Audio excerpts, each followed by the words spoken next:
Samantala mga kaibigan na Army Reservist kasali sa insurance benefits ng AFP. Oy, magandang balita ito ha.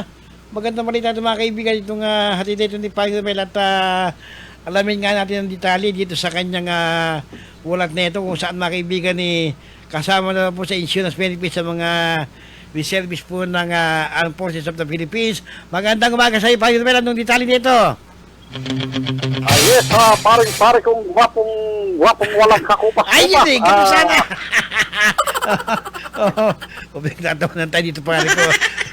Sige, anong detalye? Ay, yes, pare ko, kasali na nga itong mga reservist army, ng Philippine Army sa insurance ng AFP, ng Armed Forces of the Philippines, kung saan kung anong insurance meron ngayon ang tinatanggap ng mga regular force ng Philippine Army o ng AFP ay isinali na itong mga reservist army.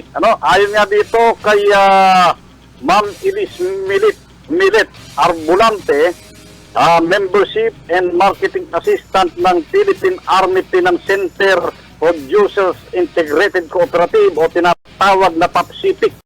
Ang PAPCIPIC po, ang meaning niya po is Philippine Army Finance Center Producers Integrated Cooperative. Isa po siyang kooperatiba na pwede pong magpamiyembro yung mga AFP and yung mga reservists po.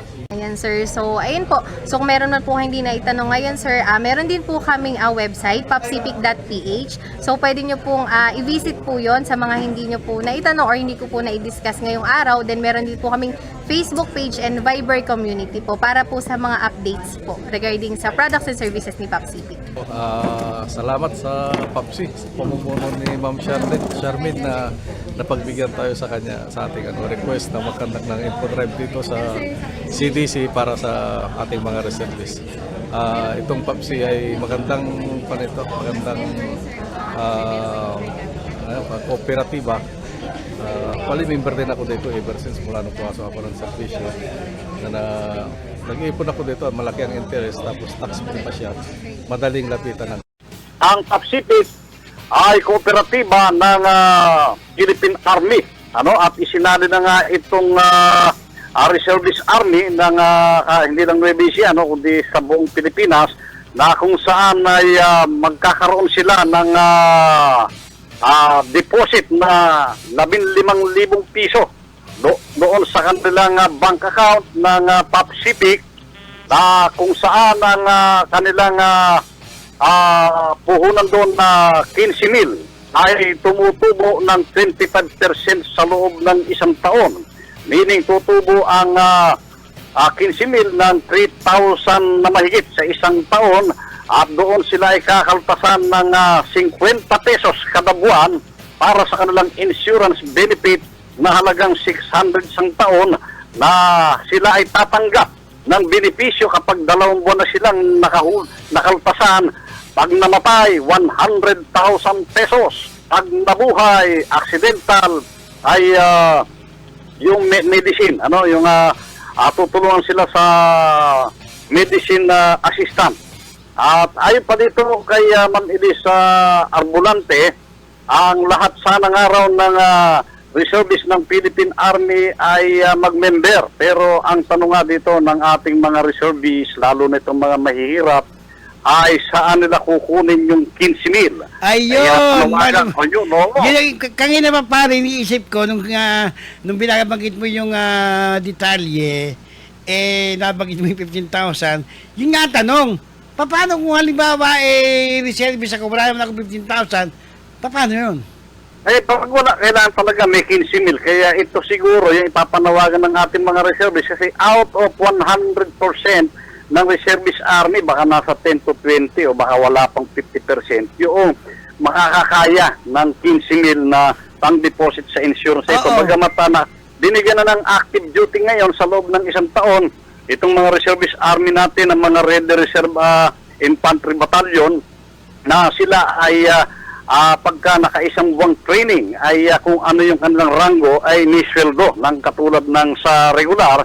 Pero ang tanong nga dito ay kahit na ipatupad nga itong insurance benefits sa Reservist Army ay hindi makakakuha yung iba, malibang magkaroon ng programa. Kung talagang may budget naman itong Philippine Army, bakit hindi budgetan itong 15 mil ang bawat isang reservist ng Philippine Army na binigyan nila ng ADT, sapagkat ayon doon sa batas ng Republika ng Pilipinas ng Armed Forces of the Philippines, kapag binigyan ng ADT o Active Duty Training Order, ang isang reservist army ay sakop na ito, saklaw na ito ng batas ng AFP, na kung saan pag nakalabag sila dito ay meron silang kaparusahan at hindi sila pwedeng gumawa ng sariling batas. Hindi sila pwedeng mag-act as a civilian, kundi mag-a-act sila as bilang sundalo, na kahit na anong sabihin, kahit sila reservist, kapag sila nakadamit sundalo, ay hindi sila sasabihing reservist lang ng kalaban, kundi sila'y sundalo pa rin. Pero alam mo pare ko, no, baka pwedeng ang konyan. Siguro, alam mo, ang mahalaga, ang kailangan siguro dyan, meron mag-sponsor na mga reservist na, di ba, marami naman yan eh. Ilan sila doon yung alam ko na reservist sila. Katunayan, kung di ako namamali, isa dyan si Senador, parang si Senador Robin yata. Kasi nakita ko na minsan yan. Si Robin. Oo.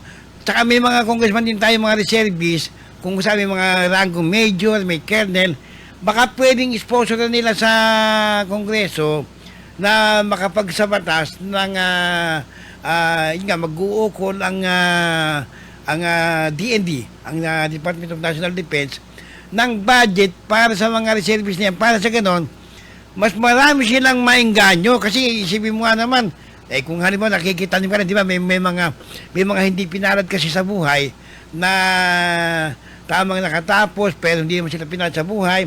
Yung iba, nagbubukid pa rin na yung mga gawang bukid lang, hindi sila yung may saka mismo. Isa nga kukuha ng 15 mil, di ba? Kaya siguro yan, dapat manawagan tayo, unang-una sa mga kongresista, kasi kailangan nandiyan pare ko, gagawa ng batasin eh. Dapat isama yan sa GAA, o kaya yung insertion sa mga flood control na ginagamit, dapat dyan na lang ilaan eh. Di ba? Para marami ma-encourage, di ba? Oh yes, pare ko, yan ang kailangang gawin ngayon ng mga congressman, congressman pare ko, para magkaroon naman ng kabuhay-buhay yung kanilang pinagagawa. Ang ating reservist army pare ko sa Nueva Ecija Ready Reserve Infantry Battalion ay binubuo ng isang batalyon ng Nueva Ecija Ready Reserve Infantry Battalion at bubuuin na rin ang isang batalyon ng Nueva Ecija Ready Reserve Artillery Battalion o yung tinatawag na battery. May tawag sila dito. At bubuuin din sa unting-unting panahon itong Signal Battalion ng Nueva Ecija Ready Reserve Infantry Battalion. Kaya magkakaroon ng 3 batalyon ang Reservist Army sa Nueva Ecija na nangangailangan ng pagsali nga talaga dito sa tinatawag na benefits insurance ay dapat talagang suportahan ito lalo na sa panahon ng giyera. Kasi kagaya lang yung aking anak na kung kaya alam mo si Marik, di ba, yung graduate dito sa ELJ, na kung saan ang alam ko parang tinyente yata kanyang rango o Master Sergeant, basta kasi LT ko siya nung magtapos ang ROTC kung saan dyan ginanap sa Camp Aquino yung kanila, yung graduation nila noon. Paano na may engganyo yung anak ko? Wala namang trabaho yung kundi nagyaning ko doon sa aming panampalataya. Siyempre kung 15,000, ay di ba dapat talagang i-provide na yun ng AFP o ng Philippine Army o ng DND o mismong kongreso dapat na magtulak niyan, di ba? Oh yes, pare ko. Sa alim din sa nila. Oh yes, pare ko. Siyempre, pare ko, doon naman sa mga may kakayahan na kayang mag-ipon ng 15 mil, okay na okay yon. Dahil kaysa yung nakikipaghulog ka pa sa kung anong alan, ito ay instant 100,000 pagka namatay. 2 buwang kaltas lang to. Kasi, pag nabuhay naman, may medical na assistant.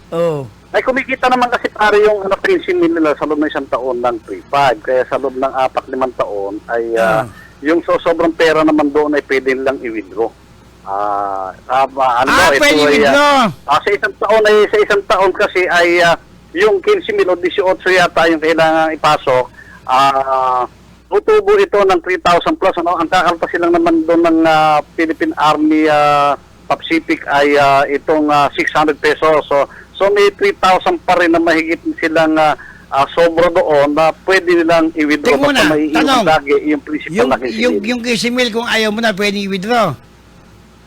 Ay, hindi, yung 15,000, hindi pwede i-withdraw. Yung tubo niya, pare, pwede. Oo. Pero tubo yan kada taon eh. Taon-taon na lang, kada tutubo siya ng nakaltasan ka na, tumubo siya ng 3,000. O di i-withdraw mo 3,000, o di sa loob ng 5 taon, nabawi mo ng 15. pwede Kasi mag-loan. ganon. Pwede mag-loan. Oo. May loan din sila. Pwede rin mag-loan. pwede Dahil mag-loan. tumutubo yung pera mo eh. Kasi kooperatiba pala to pare ko. May-ari ka ng kooperatiba. Ay, okay rin pala. Hindi, maganda rin pala yan. Para ka nag-invest pala. Oo. Para ka nag-invest kasi 25% ng tubo ng pera mo dito. Oo. May iwan lang yung principal. Oo. Okay lang. Dahil, Kaya yung pare ko ay isinabata sa mahigit 40 taon na ang nakalipas ng mga sinaunang sundalo na kinailangan nila ng mga benepisyong pangsiguridad. Kaya ito'y naisabatas at naipatupad at umiiral na sa mahigit na 40 taon sa AFP at sa Philippine Army. okay rin. Lamang Maganda rin. masasabi sa kasaysayan pare ko, itong Reservist Army. Maganda na rin yan. Sabi ko nga sa'yo, investment na rin pala yan. Oo. Sige, salamat pare ko. Salamat. Okay pare ko, salamat din at siyempre kaysa magpa-iskam-iskam lang ng kung ano-ano. Siyempre naman. Kooperatiba ng Philippine Army sigurado at aprobado. Sigurado yan. Pare ko. Okay, salamat. Yan muna ko pare ko, ang ating update report mula sa Reserve Command ng Philippine Army RCDG. Ito po si Romel Roque, nag-uulat sa Street Talk ng PWNE Teleradio, ang inyong kakampi. Okay, maraming salamat sa kakamping Romel Roque. Ang aking kumparing magandang lalaki, machong-macho. Totoo yun.